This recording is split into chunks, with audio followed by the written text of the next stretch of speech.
Voilà, bonsoir à chacune et à chacun. Merci d'être là pour ce conseil communal du jeudi 12 mars 2026, veille de carnaval à Florenville. Mais avant de passer à la fête du carnaval, nous avons un ordre du jour assez chargé avec des présentations, dont une particulièrement intéressante sur laquelle on va commencer ce conseil communal, si vous le souhaitez. À moins que vous vouliez d'abord approuver le PV de la dernière séance. On va commencer directement en accueillant chaleureusement et en remerciant la zone de police de Gaume d'être représentée ce soir. Il y a un nouveau projet qui s'appelle Ma rue, mon quartier, ma sécurité, qui a été mis en place depuis quelques semaines par la zone de police de Gaume. Alors on estimait utile d'entendre la zone et puis sur ce qu'est ce projet, et puis aussi pouvoir échanger sur les questions éventuelles que les uns et les autres auraient à juste titre par rapport à ce projet. Monsieur le commissaire, je vous laisse la parole et merci encore pour votre présence. Surtout merci à vous de nous accueillir.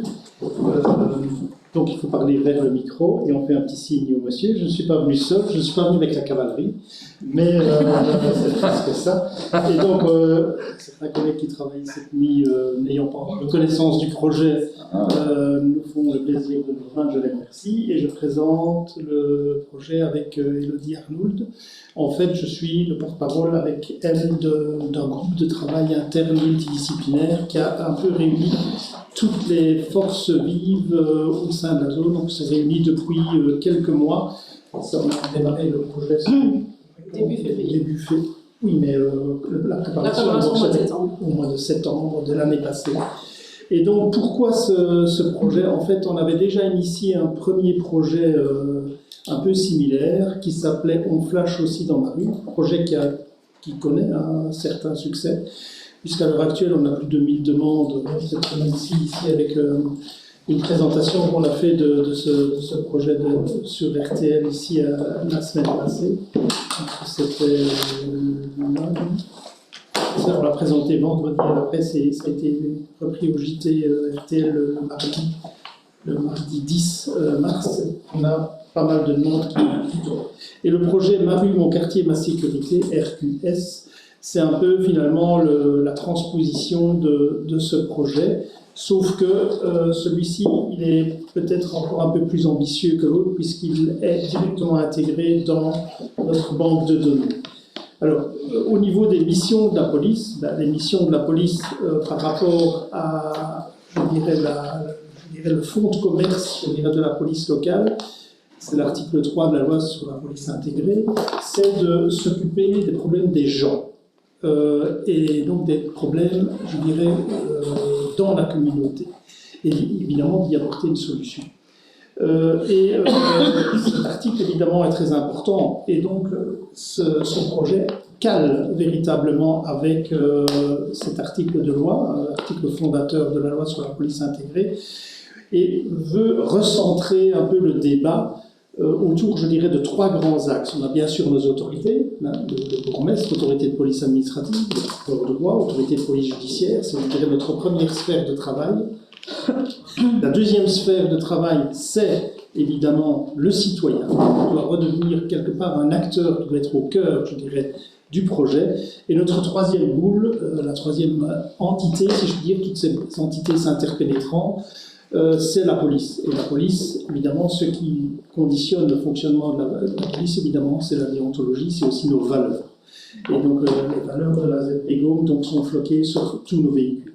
Donc, le rôle de la police, c'est d'une part de préserver et de régir l'ordre public, d'autoriser et de garantir la liberté et les droits individuels, mais d'être aussi une fonction d'écoute et de relais, de médiation aussi envers les citoyens et de recherche de solutions. Il n'y a pas que la verbalisation, bien sûr, à un moment donné, il faut passer par la verbalisation, et cette verbalisation, quelque part, va vers les autorités, que j'ai décrites ci avant. mais aussi apporter des solutions concrètes, parfois simplement par la présence visible et par-dessus une écoute active. Et puis, il y a aussi un autre élément, c'est qu'avec les nouvelles technologies, on a maintenant des outils qui nous permettent de faire beaucoup de choses avec peu de moyens. Je vais passer au slide suivant.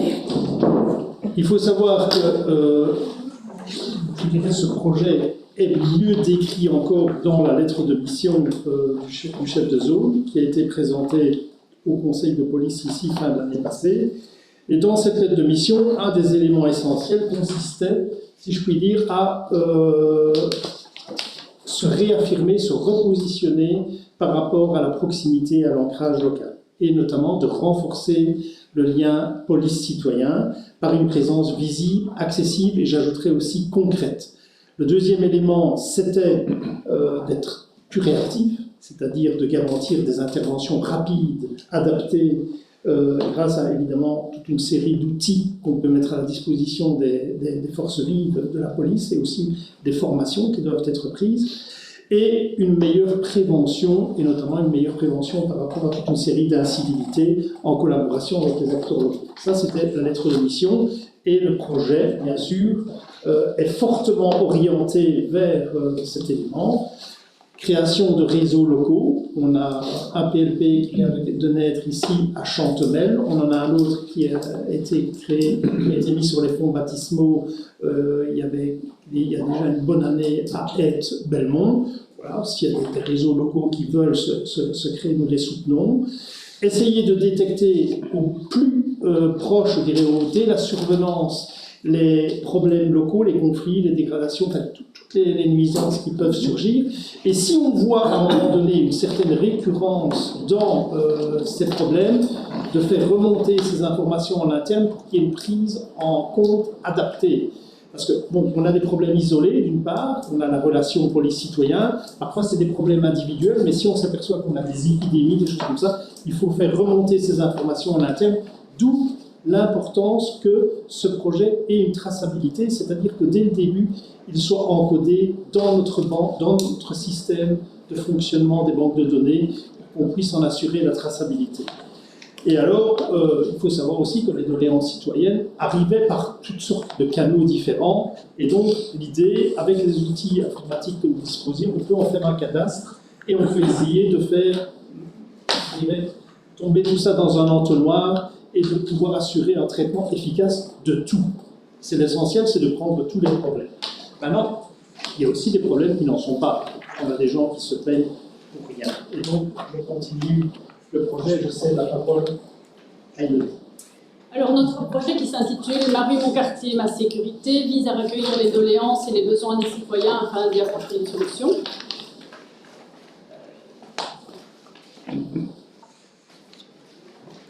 Ça, c'est le QR code, mais ici, on ne va pas pouvoir le faire, parce qu'on n'a pas le... Je ne sais pas montrer comment ça se passe au niveau du formulaire. Ici, c'est le QR code que notre service informatique a fait. Il se retrouve sur des affiches, il se retrouve également sur notre site internet. Et vous tombez directement sur un form où vous complétez donc, vos informations, vos coordonnées. Et on y retrouve également les principaux comportements dérangeants qui se retrouvent dans le règlement général de police qui est applicable aux 7 communes de la zone de police de Vaud. Ensuite, le forms arrive sur notre fichier Excel qui est édité par la cellule management. Alors, au niveau des incivilités, on retrouve donc les 7 grands chapitres que l'on retrouve dans le règlement général de police, plus une petite rubrique autre où on permet de déclarer autre chose. Au niveau des incivilités que l'on peut déclarer, on retrouve tout ce qui est des incivilités, des troubles aux personnes et à la propriété d'autrui, tout ce qui est abattage d'arbres, dégradation, destruction mobilière et immobilière, les graffitis, les conflits de voisinage. Au niveau de la propreté et de la salubrité, tout ce qui est propreté de l'espace public et abandon de déchets. Au niveau de la sécurité et de la facilité de passage, on peut déclarer un véhicule abandonné, la taille des haies, l'entretien des trottoirs, l'incinération, un stationnement gênant ou encore du rodéo urbain. Au niveau de la tranquillité, on peut déclarer un tapage diurne, un tapage nocturne, pour les animaux par exemple les aboiements ou encore de la divagation. Alors au niveau du processus, le citoyen sait faire une remarque ou faire part d'une problématique, donc il complète le Forms. Le Forms arrive sur notre fichier Excel et celui-ci est ensuite analysé par la team Boussole et Communication qui établit une fiche info. Donc la team Boussole et Communication a 3 possibilités. Soit la demande est prise en compte, elle rentre bien dans le cadre du rôle de la police et donc une fiche info est faite et transmise au chef de poste concerné. Soit la demande est inadéquate, elle ne relève pas les compétences de police, donc elle sera rejetée. Soit c'est une demande qui concerne plus l'administration et le bourgmestre, et celle-ci sera transmise via le rapport hebdomadaire qui est envoyé chaque semaine au bourgmestre. Donc ici, c'est un modèle de fiche info qui est complété par la team Boussole et Communication et qui est ensuite transmise au chef de poste, qui lui l'attribue à l'inspecteur de quartier qui est concerné, qui donc a accès à la problématique et ensuite inscrit son feedback sur la fiche info pour qu'on voit ce qui a pu être fait et la réponse qui a pu être donnée donc aux citoyens. Ici, c'est un modèle de rapport hebdomadaire qui est envoyé donc chaque semaine au bourgmestre et donc on reprendra donc les doléances qui concernent plus l'administration et le bourgmestre dans ce rapport hebdomadaire. Et il y aura aussi une vue, je dirais, de toutes les demandes qui concernent sa commune. Alors donc au niveau suivi policier, comme je l'ai indiqué, le chef de poste reçoit donc la fiche info. Le chef de poste la transmet ensuite à l'inspecteur de quartier concerné qui lui analyse la demande du citoyen. Ensuite, il lui apporte une réaction policière, c'est-à-dire qu'il réalise le suivi de la problématique, il rencontre le citoyen et ensuite il inscrit donc ce feedback dans la fiche info. Ou alors il rédige un PV. Voilà. Ça, c'est dans la continuité de cette fiche. Voilà, au niveau de la problématique, soit on arrive sur une résolution du problème, on établit un PV où on a une fonction relais vers l'administration ou vers la justice de paix ou tout autre service qui peut aider le citoyen. Donc au niveau de l'orientation du citoyen, ici on a une capture d'écran de notre site internet où on reprend donc, les 6 icônes qui permettent donc d'orienter le citoyen. Donc en 1, on retrouve l'icône d'appel pour les urgences, car ici le projet que nous avons ne concerne évidemment pas les urgences. Pour toute urgence, il faut toujours appeler le 101. En second point, on retrouve accueil open, c'est la possibilité de prendre rendez-vous dans les différents postes. Au niveau de l'accueil zonal, ça c'est le nouvel accueil zonal qui a été mis en place début d'année. Ici on reprend les différentes heures d'ouverture. Donc comme vous pouvez le constater, l'accueil principal se fait sur Virton. Donc la troisième icône que vous pouvez retrouver, ce sera contacter votre inspecteur de quartier. Donc si vous introduisez votre adresse, vous retrouverez le nom de votre inspecteur de quartier. En 4, vous avez l'icône, donc on flash aussi dans ma rue, qui permet donc à tout citoyen de solliciter le placement du radar dans sa rue. Il se compose aussi d'un formulaire à compléter avec les coordonnées du citoyen et les heures ou les périodes problématiques où la vitesse est plus problématique.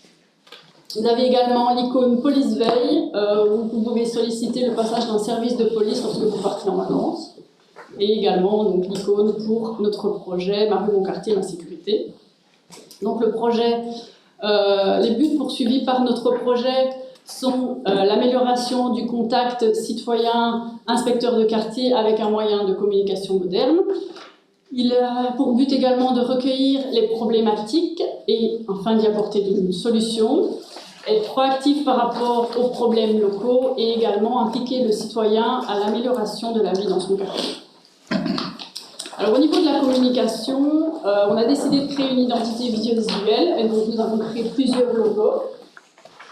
Il y a 3 logos qui ont été soumis au vote des citoyens sur notre page Facebook. Et voilà, le logo qui a été choisi donc, par les citoyens et il a été choisi à 87% des voix. Alors au niveau de la communication, afin d'informer le citoyen de l'existence du projet, une campagne de communication a été mise en place. Donc des affiches et de la communication a été faite sur nos réseaux sociaux, sur le site de la zone. Un affichage a également été fait dans les postes. Nous avons envoyé les affiches également dans les administrations pour essayer d'être d'accord de le mettre également à l'accueil. Et donc nous terminons maintenant notre tournée de la présentation du projet dans les conseils communaux. Donc voilà l'affiche qui représente notre projet que vous pouvez retrouver dans les postes ainsi que dans les administrations. Et sur le dessous, vous avez soit le QR code pour aller directement sur le formulaire, ou alors vous allez sur notre site internet où le formulaire est également disponible. Donc voilà, le projet a été donc lancé début février. Et voilà, donc le projet a également été porté par un groupe de travail qui était composé de beaucoup de personnes. Il y avait les chefs de poste, l'unité zonale de circulation, des inspecteurs de quartier, le BIS, les DPO, l'ICT, beaucoup de monde pour avoir les idées de tout le monde et faire un bon projet.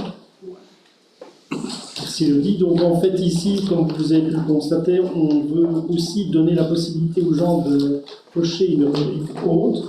Donc bien sûr, on s'est calé sur le règlement général de police et les différents chapitres pour faciliter le travail, je dirais, ou le citoyen, je dirais, de rentrer sur l'interface. Mais il peut aussi évidemment mentionner d'autres thématiques qui le touchent. Et alors il y a aussi le fait qu'on n'a pas voulu un signalement anonyme. Vous savez que maintenant, on est beaucoup, je dirais, pour autoriser les lanceurs d'alerte, les signalements anonymes. Mais ici, vu le contexte et la traçabilité, et qu'on veut aussi reprendre contact avec les citoyens et faire ce lien avec le citoyen, donc on est clairement dans quelque part un signalement, un recueil d'attentes, d'aspiration qui est clair. Et donc la personne donne son nom, vous avez pu tester avec le QR code, je suppose, et donc vous allez directement sur l'interface qui a été réalisée par notre service ICT. Et donc on veut aussi moderniser l'interface pour le police veille lorsque vous partez en vacances pour avoir un signalement aussi simple et facile que celui que vous avez vu. Voilà, s'il y a des questions, on peut essayer d'y répondre. J'ai juste une bête question, mais quand on remplit le Google Forms, on a la possibilité d'envoyer une photo qui est parfois plus parlante. Non, c'est pas possible avec le Google Forms. Ça, vous pouvez la transmettre après quand l'inspecteur de quartier prend contact. Voilà.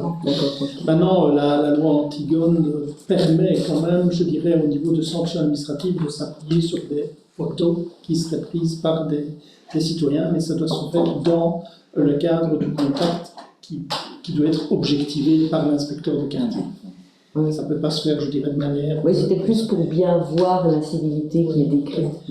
Oui, tout à fait. Maintenant, voilà, il y aura le contact avec l'inspecteur de quartier. Alors aussi, élément important, donc, le règlement général de police, c'est les incivilités. Tout ce qui est urgent, donc 101, 112, et tout ce qui est, quelque part, on a l'application... Police on Web, et l'application Police on Web, c'est un mail donc les gens peuvent aller, j'ai fait l'objet d'une arnaque informatique et donc ils vont sur Police on Web. Police on Web facilite, je dirais, l'encodage, je dirais, de certaines incriminations pénales, et donc là, Police on Web, c'est un mail, donc quelque part nous recevons au niveau de la cellule d'information zonale, un carrefour d'information zonale, le CIE ou CIZ, ça dépend. Et bien donc là, on renvoie évidemment le dossier vers le poste concerné et il y a de toute façon d'office un contact qui est pris avec, ou alors une plainte qui est recueillie au niveau du poste. On a voulu aussi recadrer, je dirais, tous les accueils parce qu'on avait, je pense, trop d'accueil. Et donc, les gens pouvaient finalement venir un peu quand ils voulaient. Et donc là, il faut un peu les discipliner. Et donc, on a dans les trois postes sont ouverts le lundi. Et ici, Florentville sera ouvert également le samedi après-midi. Ce qui veut dire que tout le reste est concentré dans l'accueil zonal, principal.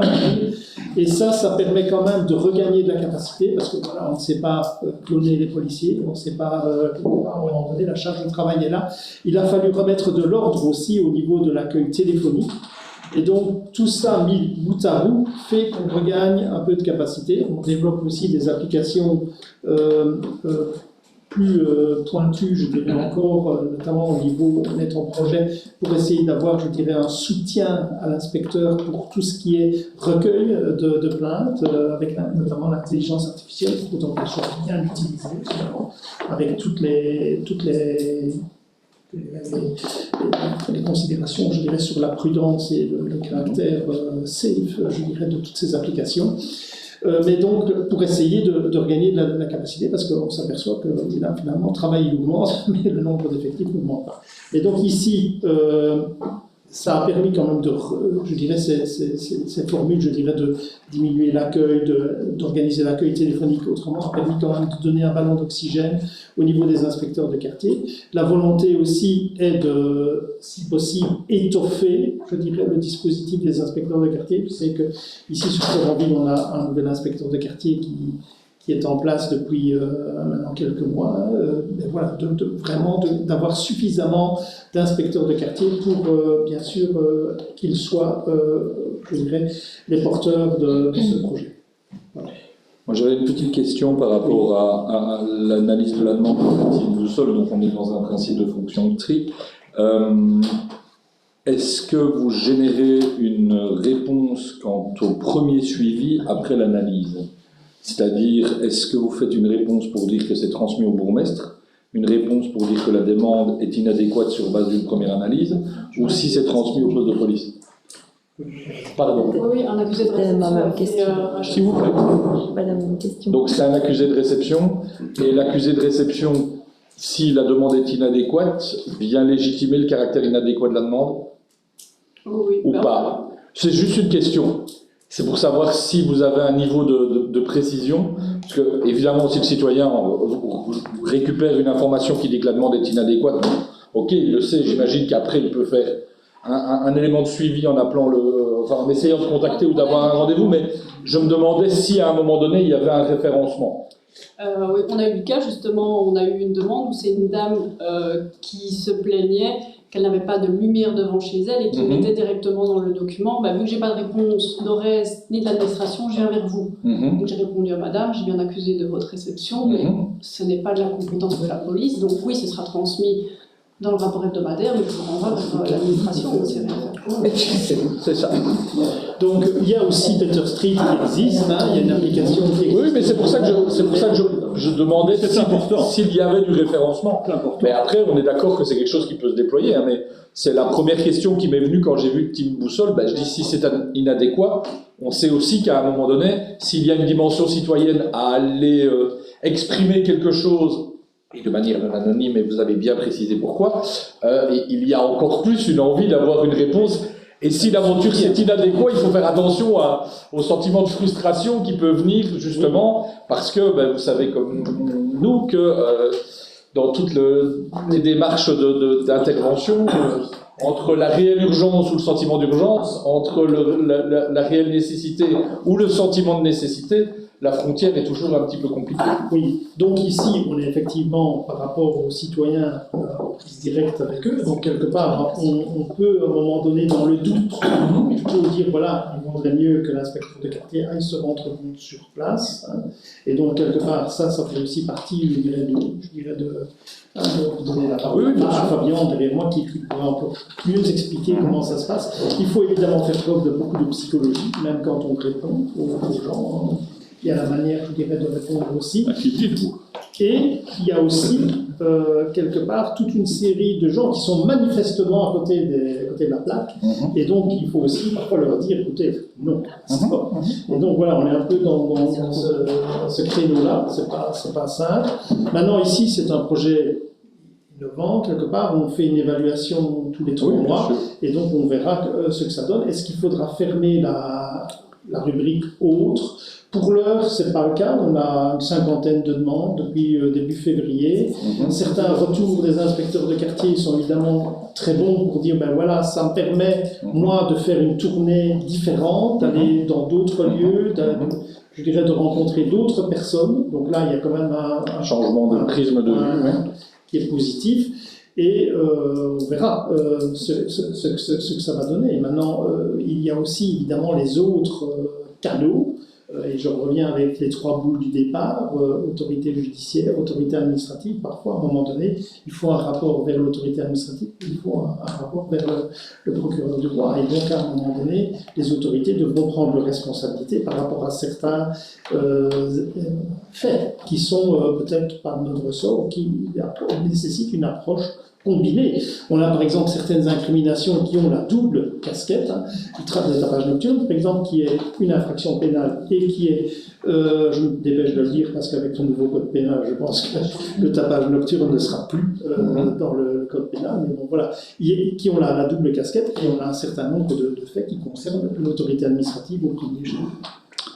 Merci beaucoup pour la réponse complète. J'allais justement poser une question concernant un éventuel feedback sur d'autres quartiers de la zone et une question subsidiaire du genre de celle-ci. Est-ce que vous avez déjà dû faire aller la passette de nombreuses fois, c'est-à-dire évacuer un maximum de demandes parce qu'elles étaient inadaptées, inadéquates? Non. Les gens sont très, les citoyens sont très,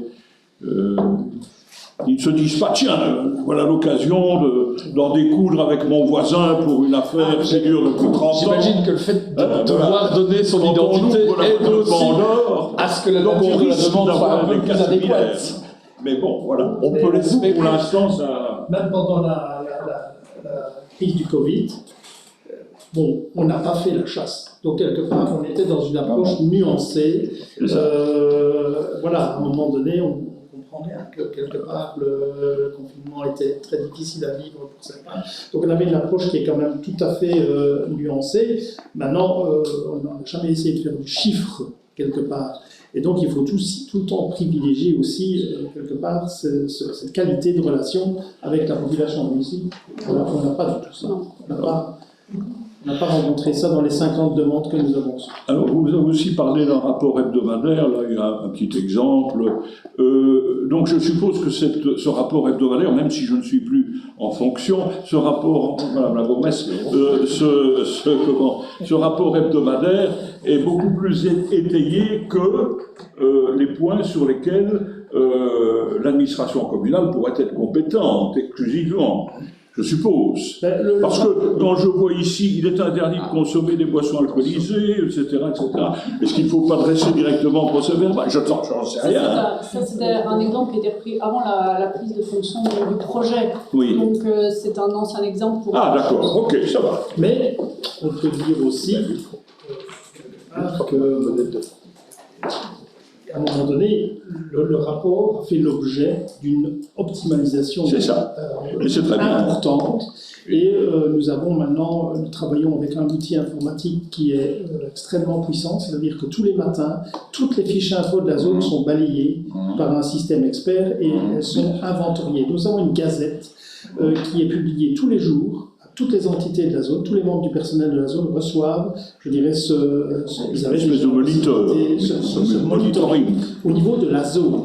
Et le bourgmestre, lui, reçoit un document hebdomadaire, mais qui est anonymisé. Maintenant, si à un moment donné, il y a des informations qui méritent la prise de mesures et que ce sont des incriminations pénales, le bourgmestre peut envoyer un courrier au procureur de roi en lui disant ben voilà, je souhaiterais avoir les éléments de ce dossier-là. Ou si par exemple, et je pense que Maître Jean l'a déjà fait ici dernièrement, il y a parfois des contacts avec les citoyens et des rappels à l'ordre, si je puis dire, qui sont faits au niveau communal. Et donc ça, c'est aussi le bras armé. On reste le bras armé. On a par exemple tous ces ratio-tuning, des gens qui font des drifts sur les routes de Rouen. Si on n'en chope pas, évidemment, ça peut faire l'objet bien sûr de PV judiciaire, mais aussi faire l'objet de sanctions administratives communales. Et là, le maître joue son rôle et ajoute une couche, si je puis dire, de pression pour dire aux gens, maintenant, calmez-vous, ça fonctionne assez bien. Très bien.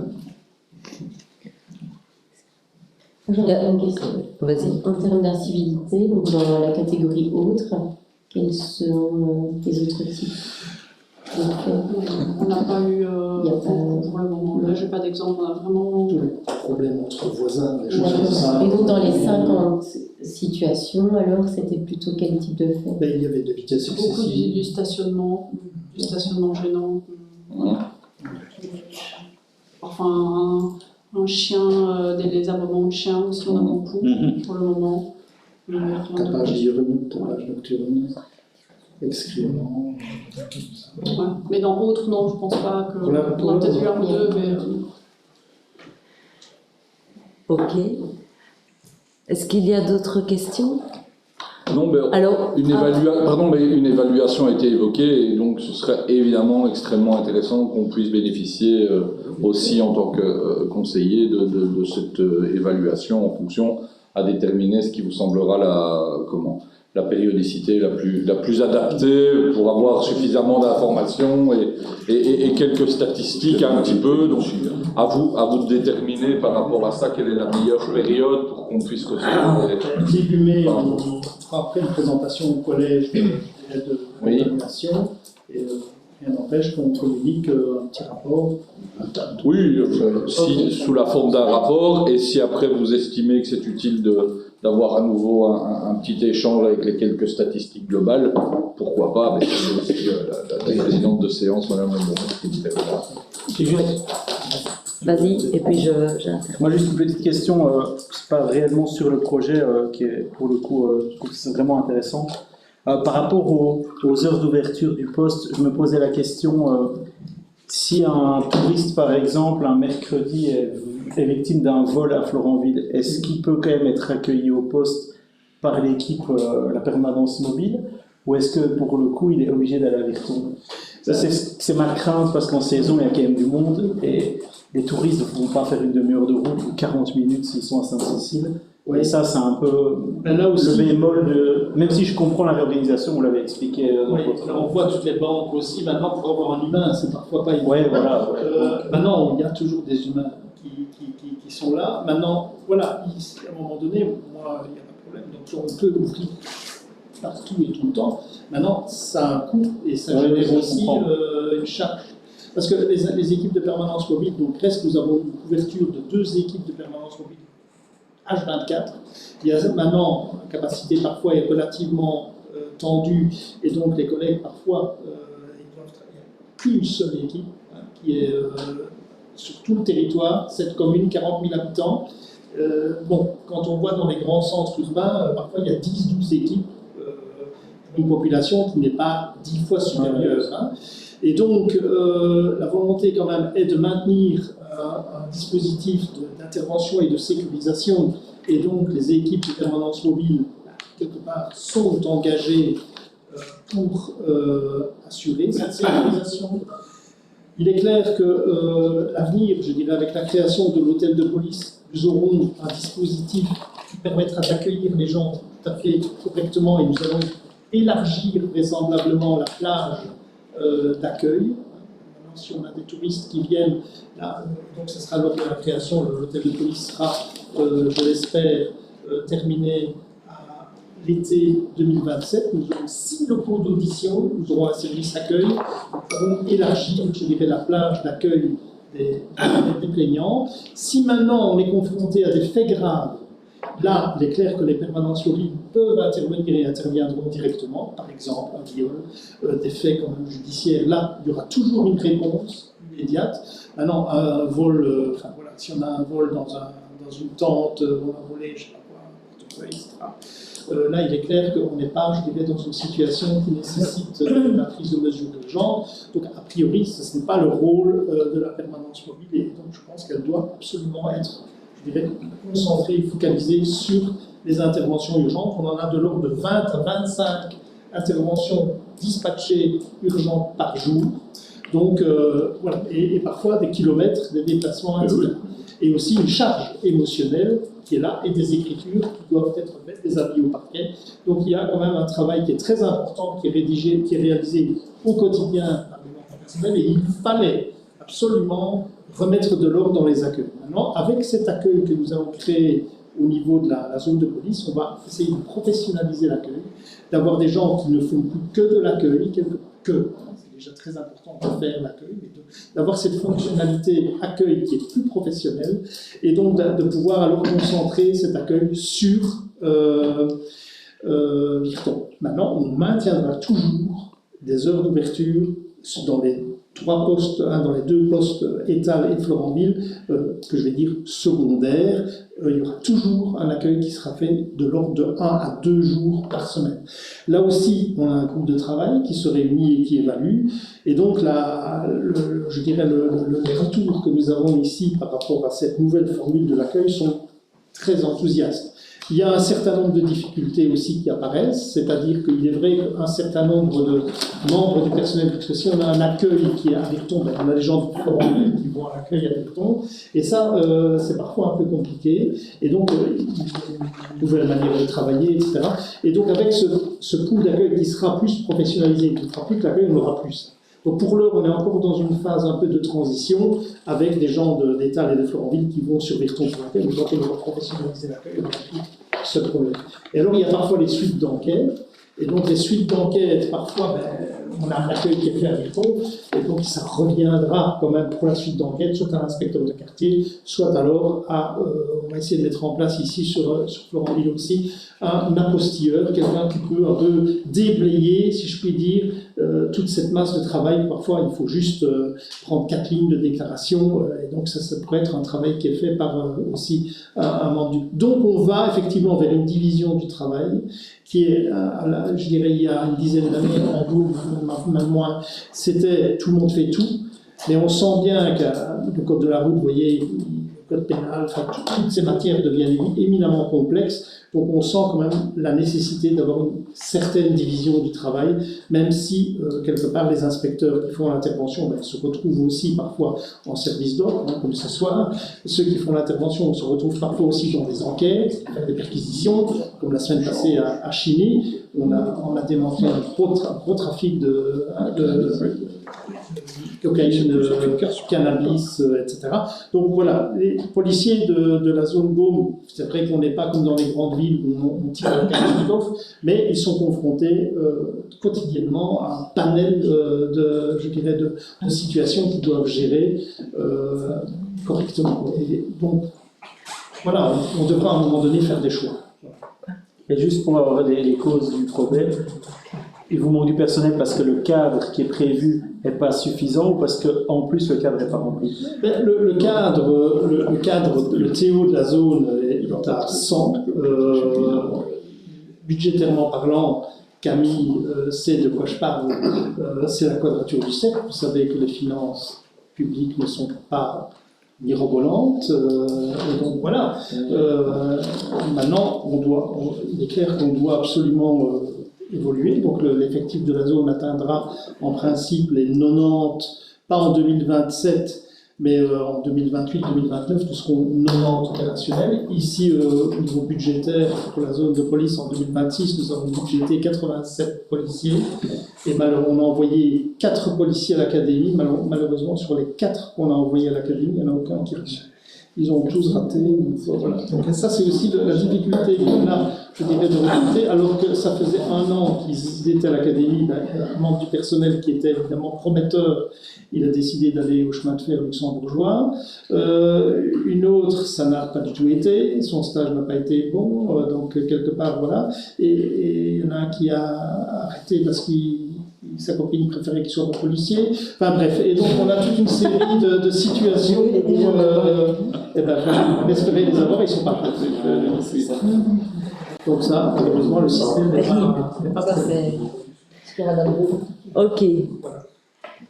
Mais écoutez, moi, s'il y a d'autres questions, moi je voulais faire un petit mot juste pour vous remercier déjà pour la présentation, bien sûr, à tous les deux, Pour dire aussi que les questions pratico-pratiques qui se sont posées par rapport à cette nouvelle application, c'était le même type de questions que je me posais, et c'est comme j'imagine au moment où on flash dans ma rue, on flash aussi dans ma rue a été lancé, il faut aussi que ça fasse peut-être un peu ces maladies de jeunesse, etc. Moi j'entends tout à fait aussi les arguments par rapport au fait que c'est un signalement non anonyme, parce que je pense que c'est intéressant et important surtout d'avoir des suivis. Et puis je me dis, j'aurais peut-être pas pensé ça avant, mais maintenant peut-être un peu jeune bourgmestre, je me dis que tout outil qui peut aider à préserver l'ordre public et avoir aussi un contact et une proximité et un ancrage local est bon à avoir. On verra comment ça va évoluer avec peut-être des évaluations, mais je tiens quand même aussi à dire par rapport quand on se posait les questions aux rapports hebdomadaires qui reviennent effectivement vers la bourgmestre ou même par rapport au filtre qu'il va y avoir par rapport à ce nouvel outil, je tiens aussi quand même à dire que malgré l'outil, et je le dis vraiment et je remercie vraiment les équipes, le commissaire, toutes les équipes de la zone de police de Gaume, les équipes à Florenville, parce que c'est une qualité de travail constant que j'ai avec eux, agents de quartier et tout le poste à Florenville, dans un lien de confiance. Et on parlait aussi, parce que c'est aussi un enjeu selon moi, la manière dont on traite les sanctions administratives communales par rapport à des dossiers qui sont des fois plus larges et qui touchent d'autres aspects, sur un même fait, on va pas rentrer dans les détails, mais avoir plusieurs choses.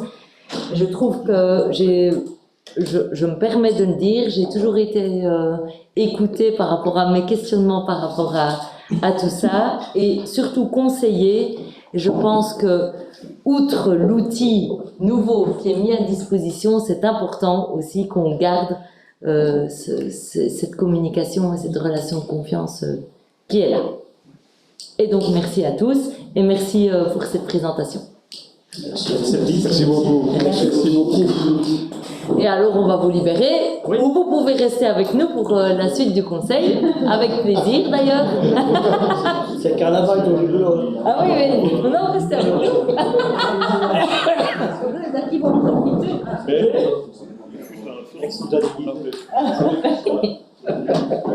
Madame la bourgmestre, on doit quand même le voter, non? Ou c'est induit sur base de questions? Ah pardon. C'est l'information. Peut-être qu'ils entendent alors la nature de notre vote, éventuellement. Il paraît qu'on doit voter, excusez-moi. Attendez quand même, parce qu'il y a un dernier petit suspense. Nous prenons acte. Si vous êtes OK, voilà. Et vous marquez votre accord de principe sur la collaboration de la commune avec le traitement des signalements et vous confirmez l'implication des services communaux pour assurer le suivi de ce beau projet. Tout à fait. À l'unanimité. Magnifique. Merci. Bonne soirée. Bon carnaval. Au revoir. Plein d'aspects.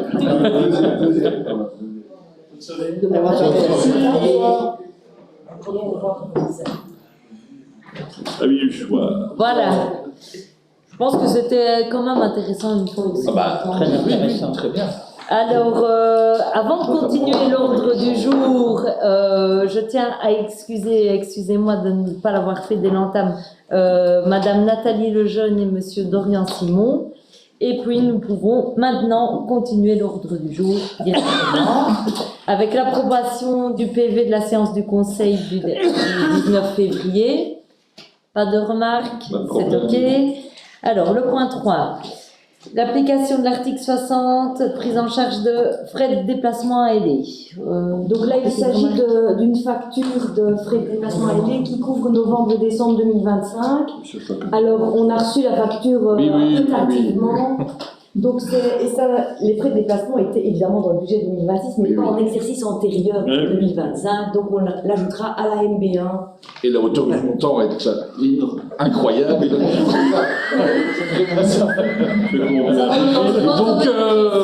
allez, on vous autorise de l'avoir fait sur responsabilité du collège communal. On ne sait pas trop une balle. Ça va. Voilà.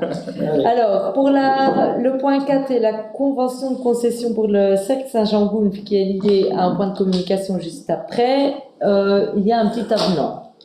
Donc ici, la convention avait été envoyée suite à la décision du conseil communal à la tutelle, et donc elle a été analysée, relue, il y avait des petites incohérences, vous avez vu, elles sont notées ici, et donc c'est pour ça qu'on recorrige cette convention en modifiant plusieurs éléments. Donc évidemment, la convention prend acte après la signature des parties, parce que là on avait décidé une date, mais vu le type de la tutelle, la date elle est passée, c'est plus logique de faire à la date de signature. C'est pour une durée de 9 ans, parce qu'il y avait deux phrases contradictoires dans le texte. Et toute décision de révocation anticipée relève de la compétence du collège communal. Donc si jamais il y a un souci, c'est le collège communal qui est compétent. On nous l'a reprécisé. Et voilà, ce sont les seules modifications qu'il y a. Pas de problème. Des remarques? Très bien. Alors, la suite, les plaines communales, c'est le renouvellement de l'agrément. Donc ici, pour pouvoir bénéficier du subside ONE, il faut faire sa demande de renouvellement d'agrément pour les plaines communales et les garderies. Donc là, on doit envoyer tout ce qui est règlement d'ordre intérieur, le projet pédagogique, et voilà. Et puis évidemment, les formulaires de demande. Et donc ici, on vous a proposé quelques petites modifications en rapport avec justement le changement des coûts de la garderie. Et voilà, je ne pense pas qu'il y ait d'autres choses. Le projet d'accueil, le projet pédagogique sur les... Ah oui, l'Octofen qui a été un petit peu modifié en création d'espaces Tipeee, effectivement. On a ajouté pour les plaines d'été la possibilité de faire l'activité du petit train Caroline, qui n'avait pas été mis au départ dans le projet pédagogique. Et l'intervention d'animateurs experts extérieurs comme des guides nature qui pourraient être également pris dans les plaines. Voilà. Je ne pense pas qu'il y ait d'autres choses de très majeures à ce niveau-là. Ça va? Très bien. Merci. Alors, je laisse la parole à notre échevine de la culture, après pour le point 6, qui est un point interreg avec l'approbation du projet qui va peut-être pas vous dire quelque chose en lisant le titre. Ça s'appelle Post-frontière en Seine. Ah bon? Ah oui. Oui. Mais Madame Léchevin va nous expliquer ce dont il ressort. Je vais essayer. En fait, on a eu l'opportunité, comme vous le savez, de rentrer dans un projet Interreg France, Wallonie, Flandre. Donc, nous y avons répondu avec le versant français Porte du Luxembourg.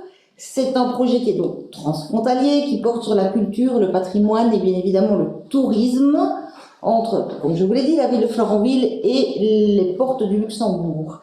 Il est composé de 5 modules complémentaires. Le premier module étant la création d'un réseau transfrontalier, ainsi que le développement d'outils partagés tels que répertoire d'acteurs culturels, un atlas du patrimoine matériel, le guide des traditions culturelles.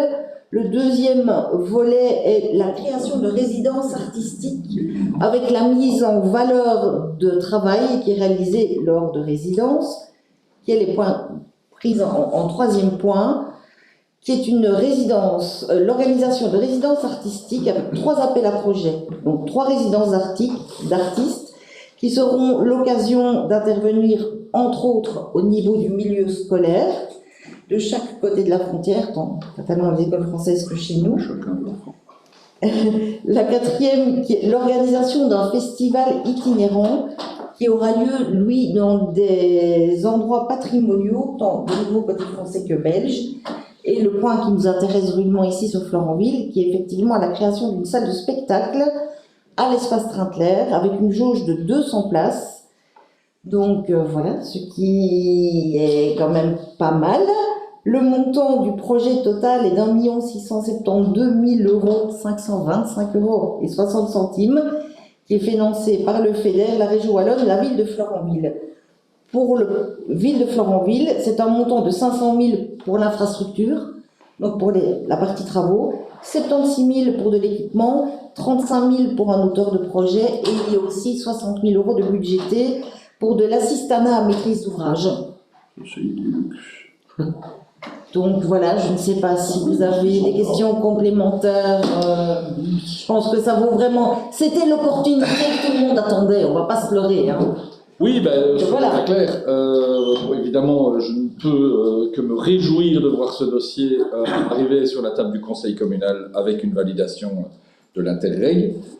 Soyons bien clairs, c'était absolument pas garanti qu'on puisse être retenu. Hein. Ce dossier est revenu 3 fois. Hein, donc oui. 3 fois des corrections. Donc, Bon, voilà, donc c'est clair que c'était une belle tentative. Je suis évidemment, à titre personnel, extrêmement heureux qu'on ait pu la voir aboutir, notamment en lien avec l'importance de pouvoir donner une dimension culturelle à ce bâtiment Trinclair qui est quand même là depuis un certain nombre d'années sans affectation. Achat en 1996. Je trouve qu'on est extrêmement innovant par le fait de mettre une dimension culturelle dans un Interreg François Wallonie-Vlaanderen avec un principe à la fois d'une salle d'un côté du territoire belge et de la diffusion culturelle de l'autre côté avec la France et trouver un partenariat entre une ville et une communauté de communes, c'était quand même assez innovant et je crois qu'il faut vraiment le souligner. Et d'ailleurs par rapport à ça, je vous invite aussi à remercier les équipes des Deluxe Projets Publics et de l'ADL qui ont extrêmement bien travaillé dans les argumentaires permettant qu'on puisse être finalement retenu au niveau de l'Interreg. Alors, en ce qui concerne les aménagements qui ont été faits au projet tel qu'initialement déposé, j'ai vu les changements d'organisation au niveau du bâtiment, auquel je peux totalement souscrire par rapport à la gestion de la salle, l'organisation avec les loges, finalement, ça me paraît très intéressant, notamment sur la dimension de résidence d'artistes. Donc ça, c'est évidemment très bien. J'ai une interrogation maintenant, c'est qu'il y a dans l'équilibrage financier du projet une partie Fédération Wallonie-Bruxelles au niveau culture et une partie CGT qui sont encore à aller obtenir. Donc voilà, la ministre de la Culture, c'est Madame de Greyse, la ministre du Tourisme, c'est Madame Lescrenier. Madame la bourgmestre, qui vous-même êtes assez proche de ces deux ministres-là, est-ce que vous avez déjà un petit peu sondé le terrain? Oui, les contacts sont pleinement en cours. Et la fumée peut s'espérer alors, il faut être clair. Si ce n'est blanche, à tout le moins clair. Non, mais donc, allez, il faut être clair. Donc, les contacts sont vraiment en cours. Il faut être clair, on est dans un Interreg. Alors, moi, personnellement, j'avais jamais vu de projet Interreg de si près, on va dire. Les clauses sont extrêmement compliquées en termes de double subsidiation, etc. Donc, tout est en train d'être analysé. Oui. Les réunions se multiplient, on cherche des financements complémentaires. Okay. Ça, il faut être clair. Et on sait déjà qu'on peut avoir un double financement, mais pas de l'Europe, mais des instances belges. On a eu la réponse. Tous azimuts, et puis c'est tout. Oui, mais bon, donc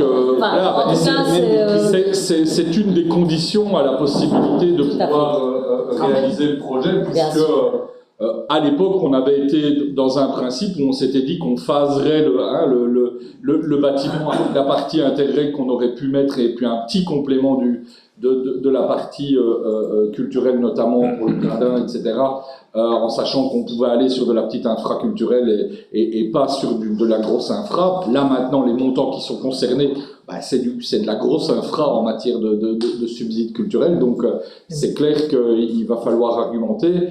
Et sur la partie CGT aussi, bah, la dimension touristique à pouvoir ramener, bah, il faut effectivement le travailler, mais en lien avec la résidence et j'imagine aussi le lien qu'on pourra faire avec Chassepierre. Ouais, ça me paraît évidemment intéressant, mais c'est clair qu'il doit y avoir encore une grande partie d'argumentaire. Donc voilà, moi je ne suis plus dans la possibilité de donner de l'argumentaire, si ce n'est de vous inviter à continuer, parce que bah, c'est une excellente chose pour le devenir de notre commune, qui mérite, on l'a déjà dit suffisamment, de pouvoir bénéficier d'une offre culturelle. Je pense que si le dossier est bien ici, c'est qu'effectivement nous souhaitons... Voilà. Et alors, une simple petite remarque. Pardon, non, c'est juste, mais Madame Leschvin a cité par 3 fois les portes du Luxembourg, et j'en suis très heureux. Dans la délibération, c'est purement formel, hein, mais on dit valide la convention annexée, et on dit qu'on a un contact favorable avec nos opérateurs culturels sur le territoire. Je trouve qu'on devrait un petit peu encore plus mettre en avant ça dans les considérants, et en lien avec la décision. J'ai oublié effectivement de citer que nos opérateurs locaux, que sont la bibliothèque culturelle et les créateliers, sont bien évidemment aussi impliqués dans le projet, c'est important. Bien évidemment, parce que sinon ça resterait un projet d'infra, et notamment le financement du mi-ETP par rapport au mécanisme, qui là aussi est intéressant, puisque les intérêts permettent de ne pas être que sur de l'infra, mais sur aussi du personnel d'accompagnement. Donc voilà, mais c'était juste, ça ne nécessite pas de la corriger comme ça, mais je trouve que quand on lit la délibération comme ça, la dimension transfrontalière et de collaboration entre les deux peut être un petit peu plus évidente à la lecture. C'est une petite remarque, et j'en termine de mon côté. Donc vous aurez compris que notre groupe votera positivement pour ce projet. Merci. Petite observation de ma part, sans vouloir être redondant par rapport à ce qu'il vient d'être dit. Je l'avais noté en annexe, n'est-ce pas, en adressant toutes nos félicitations aux intervenants, et concernant peut-être ce qui a été dit en plus de phrases que je vais le dire, d'argumentaire et de confiance à l'égard de ceux qui ont jusqu'ici argumenté, comme vous l'avez dit, et à juste titre d'ailleurs, avec persuasion incontestable. Je pense qu'ils seront à même de le faire également pour la suite. Mais j'en suis persuadé. C'est d'ailleurs la nature de mon intervention. Juste un point d'attention. Donc, dans le projet, on parle d'animation dans les écoles. Je vois que la ville de Florentine donc représente le réseau communal, mais toutes les écoles seront concernées par les animations. Oui, non, il n'y a aucun souci. Il y a l'école officielle, il y a Sainte-Anne qui a été citée. D'accord, mais donc c'est ça, ça va vraiment... Oui, ça va vraiment, il y a contact avec l'entièreté des écoles, bien sûr. Merci. Ça va? Pas d'autres questions? Merci. Non. Merci à toutes celles et ceux qui ont permis ce projet, et puis surtout on continue le travail de fond pour la suite. Merci à tous. Alors, on va continuer avec 2 points qui concernent le développement rural avec d'abord l'approbation du rapport annuel 2025. Je ne sais pas si vous avez... Donc ici, on vous demande d'approuver le rapport annuel 2025. Les rapports annuels du développement rural, ils reprennent d'abord tous les chantiers qui sont en cours, en première partie, et en deuxième, le programme d'action qu'il reste à faire, parce que notre PCDR prendra fin en 2029. Alors il y a juste des petites précisions qui ont été données à ce niveau-là. Donc durant les 2 dernières années, on a la possibilité de n'avoir qu'une convention exécution Donc dans le programme d'action, ça veut dire que là pour l'instant, dans les projets qu'il nous reste à faire, j'ai décompté, ça veut dire qu'en 28-29, les projets qui seront mis sont l'aménagement de la place Bajot à Villers-de-Dorval. En 2020, non c'est 27-28 pardon. En 2027, ce sera la Fondation Marcy. Et en 2026, ici, donc, nous avons la plage de la cuisine qui va justement Qui va passer. venir dans le point qui suit. Voilà. Ce sont les derniers projets actuels du développement rural, ce qui n'empêche pas quelques petites actions immatérielles qui vont continuer à être menées. Je n'étais malheureusement pas présent à la réunion de CLDR et je m'en excuse, mais donc c'est une imposition du nouveau décret de devoir déterminer 2 ans avant la dernière fiche qu'on est susceptible de mettre en convention exécution. Oui, c'est tout nouveau. Ok, d'accord. Ok. Parce qu'effectivement, dans les précédents programmes, on pouvait jusqu'à l'avant-veille de la fin de clôture d'une programmation, on pouvait encore déposer. Ce qui fut d'ailleurs le cas pour l'aménagement de la phase 3A et de la phase 3B du centre de Florenville, où on les a déposés à quelques journées de la fin de la précédente programmation. Donc là, ils doivent déterminer qu'il y ait une identification de convention exécution par rapport à notre catalogue de... Et il doit y avoir une seule convention exécution qui doit être sur les 2 dernières années. Donc ok, ça va, d'accord. On terminera avec les projets qui ont été cités. Parfait, c'est très clair, on votera positivement. Julien? Une question au niveau timing, notre PCDR actuel se termine en 2029 et au niveau calendrier, à quel moment est-ce qu'on relance tout un tour de consultation Un potentiel 4e. Est-ce que c'est seulement à ce moment-là ou est-ce que vous anticipez que ça se... Alors la question a été posée justement en réunion. Je veux dire si ça existe toujours. Ça existe toujours. Actuellement des communes qui sont en train de remplir leurs projets pour les années à venir. Mais nous, c'est un petit peu tôt quand même. Il vaut mieux qu'on termine le CDR et qu'on en relance un après. Mais on est bien dans le pipe avec la FRU pour faire ça. Parce que c'est quand même une source de subsides très importante qui peut aller sur beaucoup de projets, sur la totalité de la commune, que ce soit... Dans nos investissements, heureusement qu'il y a le PCDR. Ah, tout à fait. Mais on est une des communes les plus... avancées au niveau du développement rural, qui avons consommé le plus de subsides. La place de Florenville qui est subsidiée avec le développement rural, et ça c'est une exception. Oui. De pouvoir clairement. la place de ville avec le développement rural. Absolument. Absolument, il en faut. Mais donc, ta question est pertinente, Julien, puisqu'effectivement, il y a le timing pour une relance d'opération de développement rural. Maintenant, la ministre est en train de travailler aussi sur des aménagements potentiels du décret. Il y a des choses qui sont évoquées avec des mécanismes différents, etc. Donc, il faudra d'ailleurs aussi s'interroger aussi, mais à ce moment-là, sur le réel avantage qu'aura le potentiel nouveau décret si on va vers ce qui est évoqué pour le moment. En espérant qu'ils aillent vers une simplification administrative. Et ça par contre, ils le veulent. Ça, par contre, ils le veulent. Ce sont les plus compliqués à suivre au niveau de la procédure et de l'exécution. Donc ça, par contre, c'est très clair que la dimension de simplification administrative sera imposée dans le cadre du nouveau décret. Maintenant, d'autres mécanismes en lien avec la hauteur de subsidiation, et je n'irai pas plus loin puisque ce sont des sujets qui sont en off,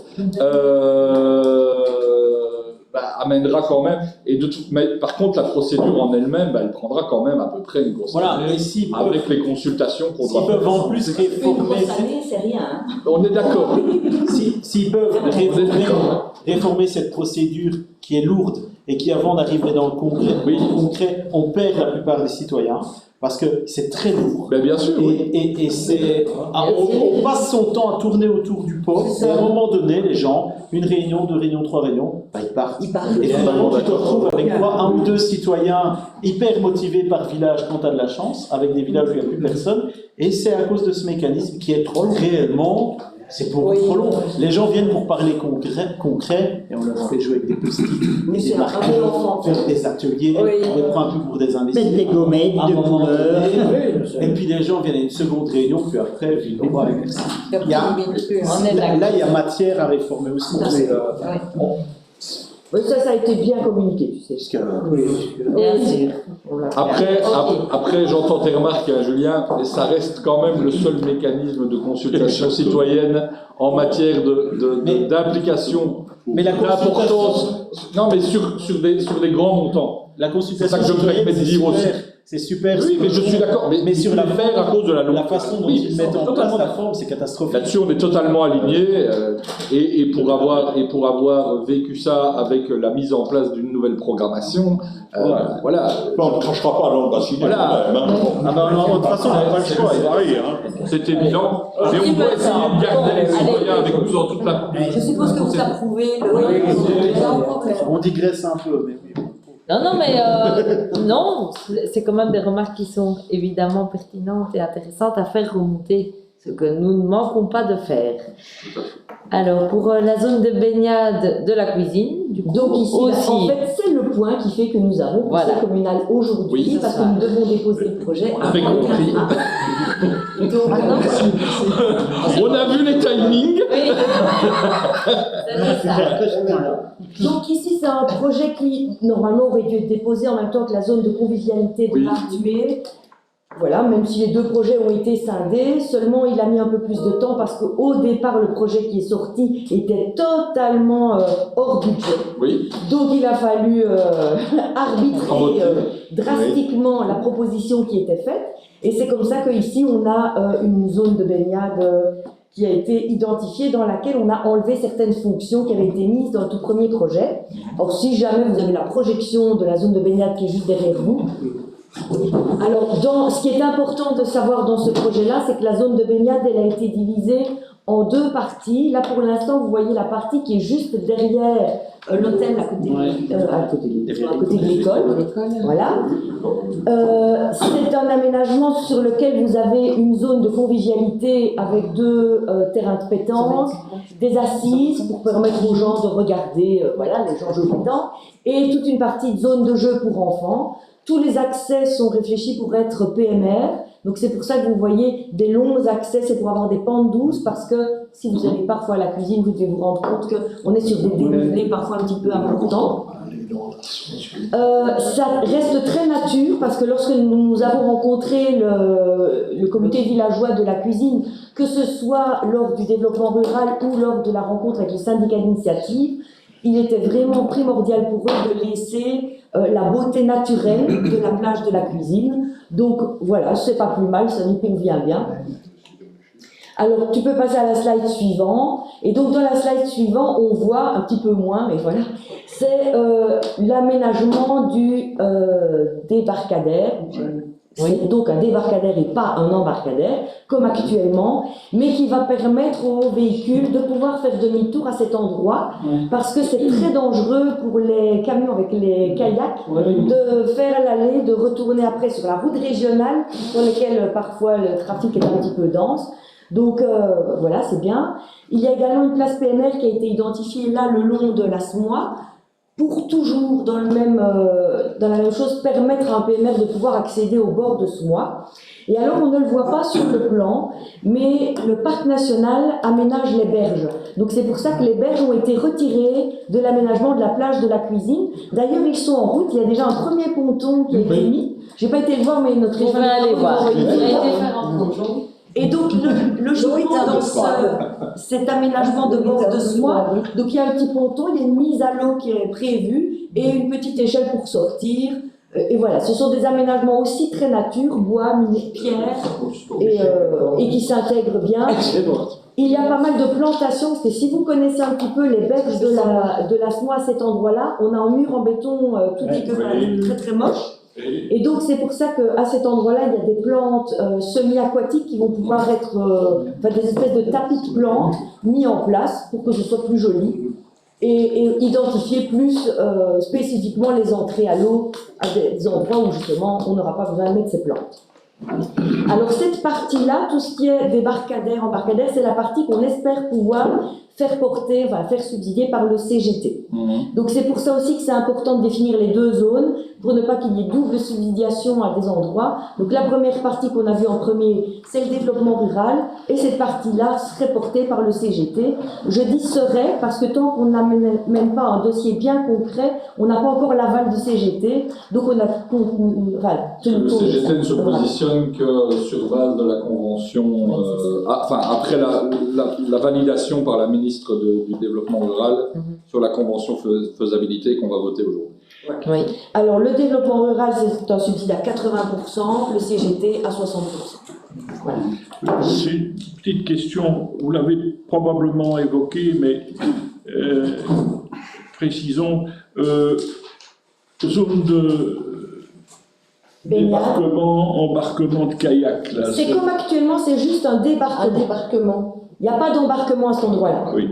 Donc il n'y a pas besoin d'autorisation spécifique ou de permis spécifique de la région Wallonne. Non. Ok, c'est sûr. Déjà le cas. Non, mais parce qu'on a parlé d'embarquement aussi. Deux, trois petites remarques. Désolé, je les aurais faites à la réunion, mais où je n'étais pas. Et donc j'ai relu tous les documents. Et donc voilà. Dire que c'est clair que sur base de la première estimation que j'ai eu l'occasion de voir à l'époque, puisque j'étais encore en charge de la matière, c'est clair que ça aurait été impossible par rapport au budget. Donc ça, on est bien d'accord. Donc bravo d'être arrivé à pouvoir continuer à faire une fiche sur base d'une adaptation, j'imagine bien. Donc ça, c'est très bien. C'est évidemment un petit peu dommage de ne pas pouvoir rentrer une fiche infrasport, mais j'ai vu que vous laissez la possibilité de pouvoir rentrer plus tard avec une zone qui est maintenue à l'arrière de l'école. Donc ça, c'est très bien de l'avoir mis comme ça. Ce sera, à mon avis, intéressant quand ça reviendra en convention exécution en conseil communal, mais comme l'aménagement des berges fait l'objet d'une partie parc national, c'était un petit peu compliqué, moi, en revoyant le dossier, parce que je voyais pas toute la partie zone de baignade, puisqu'évidemment elle était dans le dossier parc national, qui lui n'est qu'avec un plan minimal de base, d'un plan terrier. Donc ce serait intéressant de demander à l'auteur de projet qui devra le faire, mais potentiellement d'intégrer cette parcelle-là pour qu'on voit aussi la dimension zone de baignade dans l'aménagement, puisque en sachant que les deux vont se coller ensemble, on voit la continuité, mais ce sera bien qu'on l'ait pour les dossiers et notamment pour la communication qui sera faite aux citoyens par rapport à ça. Alors, j'avais une petite interrogation, mais sur le parc national, parce que ce n'est pas mis dans la délibération, ce qui est normal puisque ici on ne fait que déposer la convention faisabilité par développement rural. On est sur quel montant d'aménagement par la partie du parc national? Est-ce que tu as les montants? On n'a pas les chiffres exacts parce que le parc national au départ avait budgété, mais je n'ai plus la somme en tête. Non, c'était aux alentours de 50 000. J'avais dit 40 000. Ouais, j'avais dit 40 000, mais je suis subsidié à 90% en tout cas. Oui, ça, et alors, ce qui se passe, c'est que pour l'instant, comme ils sont en train de clôturer tous leurs projets, en fonction des aménagements qu'on met à certains endroits, ils savent prendre dans d'autres fiches. Oui. Et donc, on n'a pas encore toutes les infos de ce qui va pouvoir être amené exactement sur la plage de la cuisine. Pas de problème. Si on sait l'avoir, on l'aura, j'imagine, de toute façon en phase projet. Donc, ce sera bien de l'intégrer. Si vous avez les infos avant et les communiquer, c'est toujours bien aussi parce que ça permet de voir aussi ce qui était initialement dans la partie développement rural et qu'on n'a pas dû prendre en charge par la partie développement rural qui s'est prise par le parc national. Moi, j'avais une petite interrogation quand on voit quand on essaie de comprendre la mise à l'eau pour la zone de baignade. On parle de passer avec des grosses pierres, si j'ai bien compris. Moi j'ai une petite interrogation par rapport à ça parce que dans le précédent projet la mise à l'eau se faisait avec une dalle qui était voilà et avec une plateforme et donc je dis et j'ai bien compris la dimension naturelle qui est privilégiée par le parc national avec ça mais j'étais un petit peu interrogatif sur la dimension d'accès en zone de baignade. Or, c'est quand même la philosophie principale du projet Dans le premier, pour lequel on s'est battu aussi. Le projet, c'était une espèce de plateforme flottante qui Oui. était sur la Smois. Oui, Alors, il y a plusieurs problèmes. D'abord, la problématique des crues qui amènent de temps Oui. en temps des troncs d'arbres et qui auraient risqué de d'accord. balayer complètement notre petite plateforme flottante. Deuxième chose, et ça c'est le parc national qui nous l'a fait remarquer, une plateforme flottante comme ça, les bernaches et tous les volatiles adorent ça. Et pour finir, ce ne sont plus D'accord. des fientes de pigeons, Oui, ok. c'est pas de pigeons justement, d'oiseaux, Pas de souci. de guano quoi. Et donc c'est pour ça que c'était une assez mauvaise idée à ce niveau-là. Là pour l'instant, ils étaient partis sur l'aménagement en pierre plate, Oui, mais on n'a pas eu de retour sur tout ce qui allait être fait parce que voilà, ils devaient aller voir sur le terrain. Mais pour l'instant, ils ont mis un ponton en bois. Une plateforme qui est D'accord. fixée un petit peu Sur la berge. Ouais, sur la berge et qui déborde un petit peu sur la Smois, mais très peu. Et voilà, maintenant on va voir le reste. mais c'est parce que je me dis, tant qu'à faire un tel aménagement dans le cadre d'une fiche développement rural pour la partie de connexion avec des chemins, etc., et avec les zones de repos, etc., je me disais que c'était quand même intéressant de ne pas être trop minimaliste dans la partie de permettant la baignade. Voilà. Alors, sur le subside CGT, alors désolé, c'est une interrogation de chiffres, mais entre le montant qui a été émis dans la délibération, qui était mis dans le PV que vous avez validé en développement rural, en CLDR, et le PV de la décision de collège qui est annexée, j'ai 3 montants différents. En pourcentage De quoi? Je pense En que c'est à pourcentage. charge des auteurs de projet. C'est le Oui, j'ai vu pourcentage de- qu'il y avait la partie d'auteur de projet, mais même avec ça, j'ai encore un montant différent. Et alors, je m'interrogeais par rapport à ça. Ben, pas de souci, mais de toute façon, ce sera quand on demandera le subside CGT. Mais Oui. avant, quand le développement rural était en 60%, le CGT intervenait pour 20% complémentaire. Ici, on est en 80% développement rural. Et donc, c'est un complément de subside du CGT qui est demandé. Oui. Mais par rapport à ça, il est mis comme étant pris après les 500 000, puisque c'est 500 000, 80%, et puis après le reste avec 40% du reste. Je me demandais si c'était une règle, ça, de faire sur la partie de 500 000 ou si c'était de faire sur le solde non financé par le Alors, développement on n'a rural. pas fait comme ça, on a vraiment défini les 2 zones. Parce qu'on s'est dit que la fonction qui pouvait être uniquement subsidiée par le CGT, c'était le débarcadère. Ok, d'accord. Et il s'est avéré, hasard total, que les sommes correspondaient à ce qui allait être subsidié par le développement rural, à 2 900 € près. Ok, Donc voilà. ça va. Maintenant, on a fait vraiment on a vraiment travaillé le cahier des charges estimé pour pouvoir arriver à ces montants de subsides parce qu'on sait qu'on n'a pas les moyens de faire trop de travaux sur fonds propres. Hein. Ok.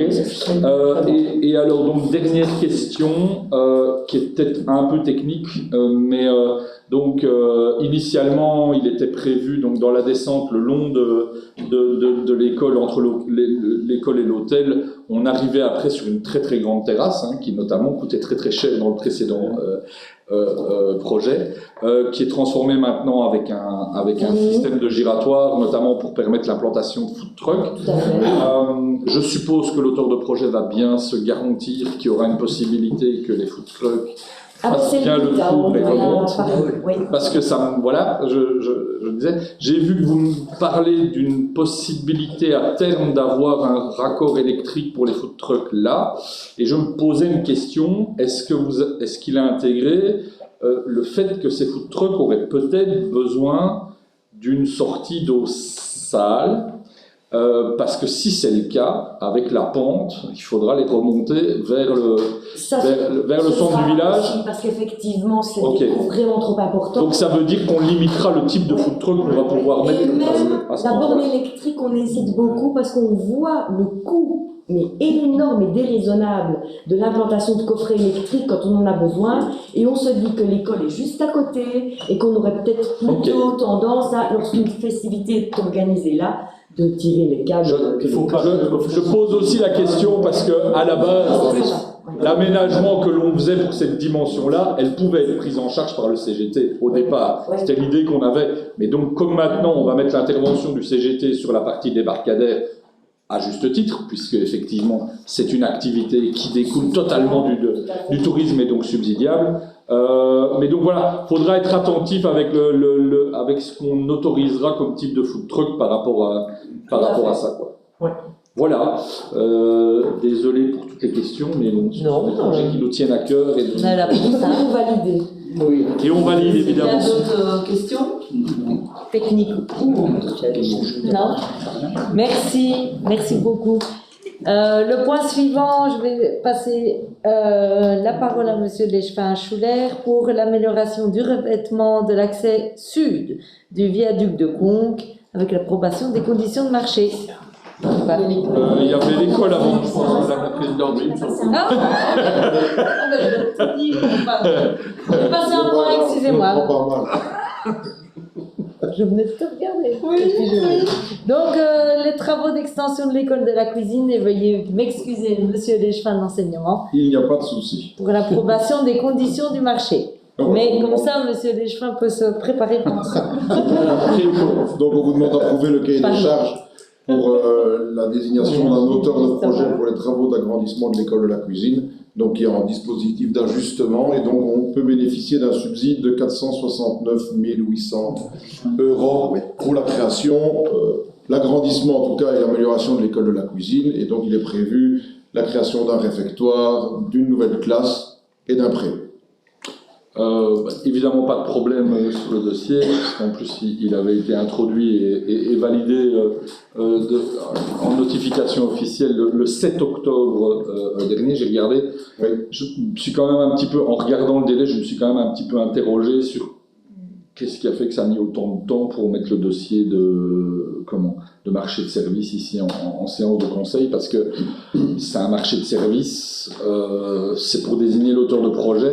Je regarde que ça fait 15 mois, voilà, je trouve que c'est assez long par rapport à un marché de service, quoi. C'était une petite question par rapport à ça. Est-ce qu'il y a eu des difficultés en lien avec les équipes qui ont été débordées au niveau de ces subsidiés? On a d'abord discuté avec l'école et l'équipe pédagogique pour voir exactement quels étaient leurs besoins. Oui. On a aussi repris contact avec la fédération pour voir exactement ce que l'on pouvait faire au niveau des mètres carrés, et ça change énormément par rapport à la population. Et on a d'abord travaillé aussi en interne pour définir exactement ce qu'on allait pouvoir mettre avec un subside. Ok, d'accord. Parce que le montant n'est quand même pas énorme. Oui, on est bien d'accord, ça reste du PPP. On ne peut pas dépasser. Oui, bien sûr. Tout à fait. On a cette somme-là et on ne peut pas aucun avenant. Donc on s'est d'abord dit, on va d'abord travailler en interne pour avoir quelque chose nous-mêmes, un projet, et pour justement après pouvoir discuter et travailler avec l'auteur de projet. Ça, c'est la raison ça justifie pour moi par la rapport raison du à retard un peu, et pas du retard, mais du délai que l'on a mis. Et alors un tout petit détail technique, on est sur une répartition des points 50-50, 50 prix, 50 méthodos. C'est à la demande de l'infrascolaire, c'est sur base d'une analyse du service de faire 50-50 ou pas. Désolé, c'est peut-être un piège, mais... C'est le service marché public qui a défini ça, parce que parfois ne mettre que des limitations sur le coût, ouais. ça peut nous poser problème. Je me permets de le dire parce que j'ai été assez surpris, parce que c'est très rare qu'on descende en dessous de 60 pour le prix. Ouais. Là, on est à 50, et comme on met 50 en méthodologie, et que donc dans le cadre du jury, celui qui sera premier a 50 points, mais il est dit qu'on peut attribuer au deuxième 40 points, et on peut attribuer au troisième 20 points sur 50. Ça veut donc dire que vous pouvez vous retrouver avec une situation où, avec un prix, donc un pourcentage d'honoraires, la règle de 3 qui s'appliquera sur les 50 points du prix risque d'être dépassée par une histoire de méthode. J'ai vérifié ce qu'on avait fait dans le précédent programme prioritaire de travaux, où on avait fait 60-20-20, avec des logiques de méthodo, etc. Voilà, moi, il n'y a pas de souci que ça parte comme ça, c'est parce que je vous dis, faites attention que dans le cadre du jury, vous ne vous retrouviez pas à devoir attribuer à un soumissionnaire plus cher, parce que sa dot de méthodo aurait eu 50 en terminant premier dans le cadre des critères. C'est très technique, je sais, mais je le livre maintenant, c'est une petite remarque par rapport à ça. Donc voilà, après, si vous voulez tous qu'on puisse éventuellement le changer sur base d'une analyse, parce que la Fédération Wallonie-Bruxelles nous avaient accompagnés dans le cadre du précédent marché pour le dossier de l'école de Muno, et c'est eux qui nous avaient conseillé un 60-20-20, donc en répartition. Voilà. Je vous le dis pour ne pas qu'il y ait un souci, ce serait dommage. Ça mérite d'être. Voilà. Il faut qu'on en discute. Je tiens à dire, de toute façon, la délibération, elle sera prise sur ça. S'il y a une formulation qui vous semble plus intéressante sur base de vos commentaires, vous la prenez. Si c'est pas le cas, il n'y a pas de problème. Mais je préférais la... Mais le cahier des charges avait été envoyé à la fédération. Et elle l'a validé? Et ils l'ont validé. Ok, alors ça... Et néanmoins... Bah, regardez alors juste... Ou alors, on va quand même se renseigner. Ou alors soyez bien attentifs quand vous faites la proposition du jury. Ok, merci. Oui, mais merci. Et c'est donc... Une question qui a expliqué qu'il y avait eu un travail en interne qui a été fait. Et donc, est-ce que dans la réflexion du projet et pendant tout le suivi du chantier, la conseillère en prévention sera intégrée? Est-ce que c'est une obligation légale? Donc, c'est un travail différent du coordinateur sécurité santé. Qu'est-ce que Claudine a pu déjà participer à des Elle n'a pas encore participé, mais elle sera invitée, bien entendu. Ok, parce que je me dis, voilà, il y a la norme incendie bâtiment scolaire, c'est différent. Et donc, elle est aussi garante par rapport à ça. Elle sera bien sûr invitée à la première réunion. Dès qu'on aura l'auteur de projet et la première esquisse, on l'invitera. Donc, ça va?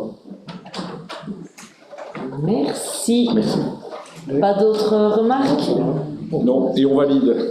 Merci à toutes et à tous.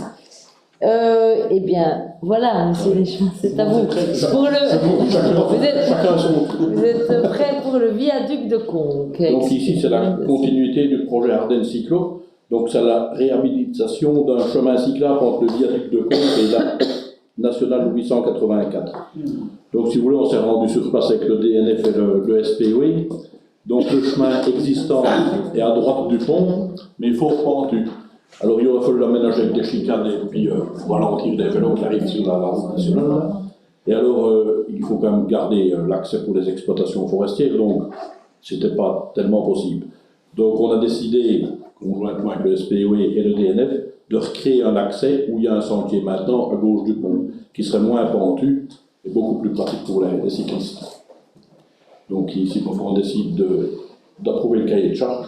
Le montant s'élèverait à 61 165 € TVA compris. J'ai pas tout compris.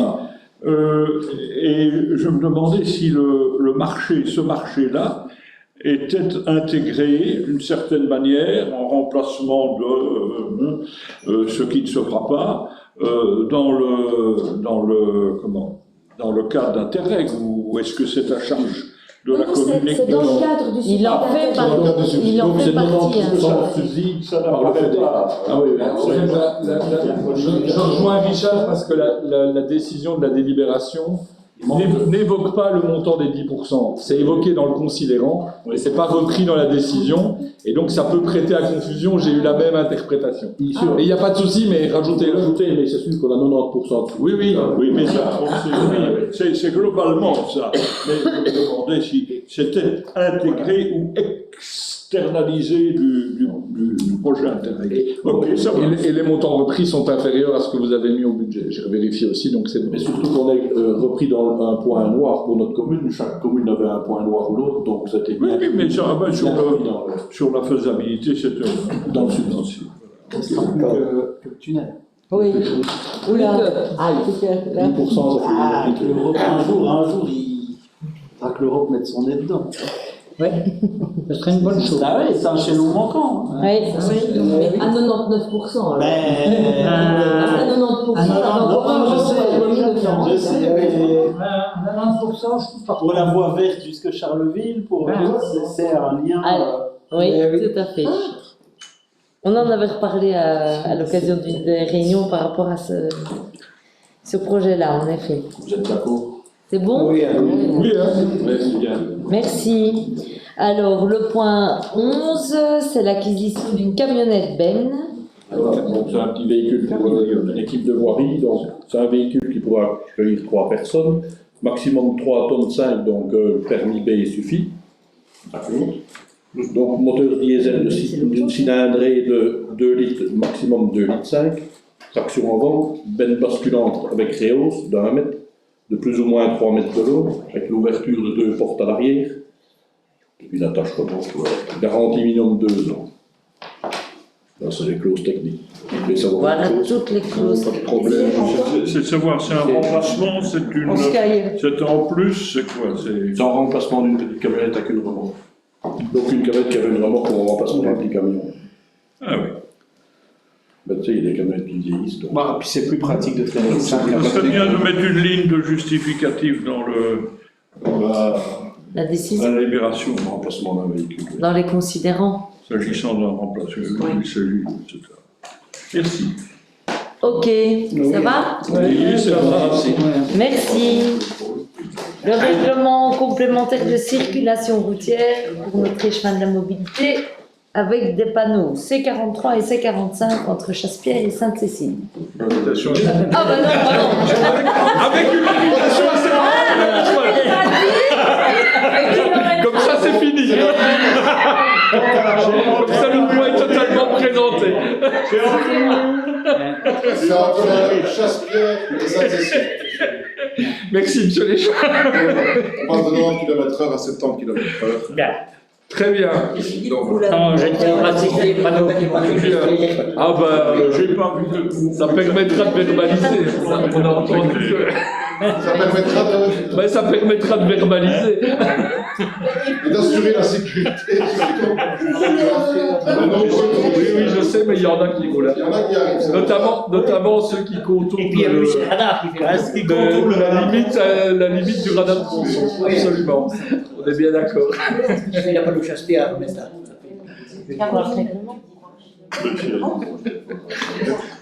Alors, le point 13, règlement redevance sur les exhumations, et je laisse la parole à Joséphine Dessimé.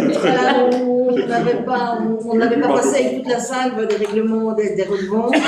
Donc là, c'est la redevance sur les exhumations de confort. Nous sommes effectivement, c'est le cas de dire, confortés à la circulaire de la région pour un montant de 678,87 € pour des exhumations d'urnes funéraires, qu'elles soient en pleine terre, en logette, en columbarium, en cavurne, et qui sont effectuées par le personnel communal, et 432 € pour les frais liés aux exhumations, qui sont les frais administratifs.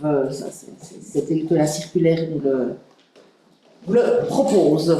Donc voilà, et ces exhumations de confort en pleine terre sont généralement faites par des entreprises, non pas par nos ouvriers, puisque nous n'avons pas de fossoyeurs dans nos équipes. Oui, bon, parce que des questions? Ouais, je costaud. Oui, non, on sera ok, mais je rejoins Richard sur le fait que le texte était quand même... mais on est bien d'accord. C'est bien déterminé. Eh oui, merci. Il faut... Alors, c'est pas... Voilà. Nous avons 2 points de communication. On a reçu le retour de la tutelle sur le budget. Très peu réformé, faut-il le dire. Non, mais voilà, il faut aussi pouvoir le dire. J'ai suffisamment présenté des budgets réformés pour dire que celui-ci a été très peu réformé. Ouais. Donc voilà. Et encore merci à toutes les équipes. Bien. Finance. Et au directeur financier, et bien sûr. C'était un travail aussi.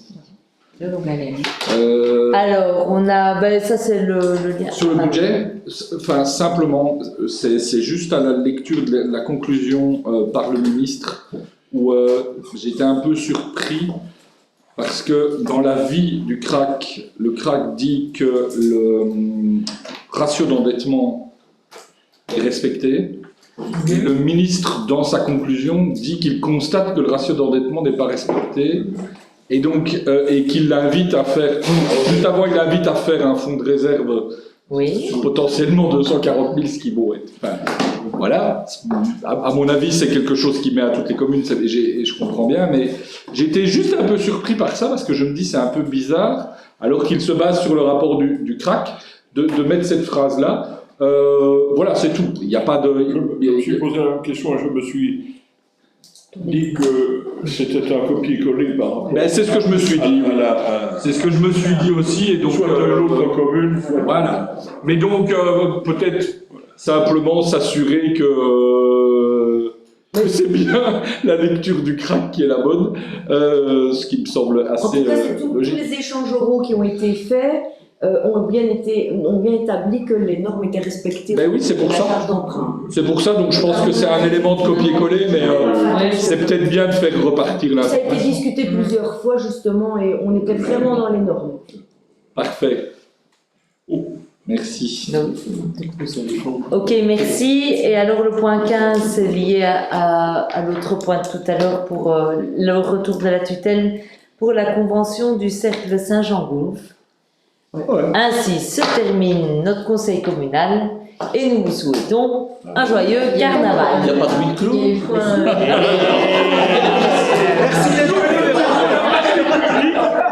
Le jeudi débat pour tout le monde, nous avons un huis clos. Monsieur Lechepin. Ah non, monsieur Lechepin.